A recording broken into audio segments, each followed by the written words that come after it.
1,00,000 ರೂಪಾಯಿ ಬಜೆಟ್ನಲ್ಲಿ ಹೊಸ EV 2 ವೀಲರ್ ತಗೋಬೇಕಂತ ಏನಾದರೂ ಹುಡುಕ್ತಾ ಇದ್ದೀರಾ? ಈ ವಿಡಿಯೋ ನಿಮಗಾಗಿ. ಏಥರ್ ಅಂದರೆ ಇಷ್ಟು ದಿನ ಬರೀ ಪ್ರೀಮಿಯಂ ಎಲೆಕ್ಟ್ರಿಕ್ 2 ವೀಲರ್ ತಯಾರು ಮಾಡೋ ಕಂಪ್ನಿ ಆಗಿತ್ತು. ಆದರೆ ಇವಾಗ ಏಥರ್ ಸಹ 1,00,000 ಆಸ್ಪಾಸ್ನಲ್ಲೇ ಹೊಸ ಗಾಡಿಯನ್ನು ತರೋ ಮೂಲಕ ಮಾರ್ಕೆಟ್ನಲ್ಲಿ ಹೊಸ ಹವಾ ಸೃಷ್ಟಿ ಮಾಡ್ತಾ ಇದೆ. ಇದು ಏಥರ್ನ Konark electric scooter. Either release ಮಾಡಿರೋ ಈ ಫೋಟೋನ ನೋಡಿದ್ರೆ ಈ ಗಾಡಿಯ ಬಗ್ಗೆ ಬಹಳಷ್ಟು ಡೀಟೇಲ್ಸ್ ಗೊತ್ತಾಗುತ್ತೆ.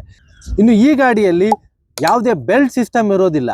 ಮೋಟ್ರು ಡೈರೆಕ್ಟ್ ಆಗಿ ಗಾಲಿಗೆ ಕನೆಕ್ಟ್ ಆಗಿರೋದ್ರಿಂದ ಯಾವುದೇ ನಾಯ್ಸ್ ಸಹ ಬರೋದಿಲ್ಲ. ಮತ್ತೆ ಮೇಂಟೆನೆನ್ಸ್ ಸಹ ಕಡಿಮೆ ಇರುತ್ತೆ. ಇನ್ನು ಮುಂದ್ಗಡೆ ವೀಲ್ ನೋಡಿದ್ರೆ 14 ಇಂಚಿನ ವೀಲ್ ಕಾಣ್ತಾ ಇದೆ. ಇದರಲ್ಲಿ ಡಿಸ್ಕ್ ಬ್ರೇಕ್ ಇದೆ. ಹಿಂದ್ಗಡೆ ವೀಲು 12 ಇಂಚಿನಾಗಿದ್ದು ಅದರಲ್ಲಿ ಡ್ರಮ್ ಬ್ರೇಕ್ ಕೊಟ್ಟಿದ್ದಾರೆ. ಸಿಟಿಯಲ್ಲಿ ಓಡಾಡಕ್ಕೆ ಇಷ್ಟು ಸಾಕಾಗುತ್ತೆ ಅಲ್ವಾ? ಎಂದಿನಂತೆ ಬ್ಯಾಟ್ರಿ ಫುಟ್ಬೋರ್ಡ್ ನಲ್ಲಿ ಫಿಟ್ ಆಗಿದೆ. ಆದರೆ ಇದು ಎಷ್ಟು ಕಿಲೋವ್ಯಾಟ್ ಬ್ಯಾಟ್ರಿ ಅನ್ನೋದು ಇನ್ನ ಗೊತ್ತಾಗಬೇಕು. ಮತ್ತೆ ಈ ಗಾಡಿ ಫಾಸ್ಟ್ ಚಾರ್ಜಿಂಗ್ ಅನ್ನು ಸಹ ಸಪೋರ್ಟ್ ಮಾಡುತ್ತೆ.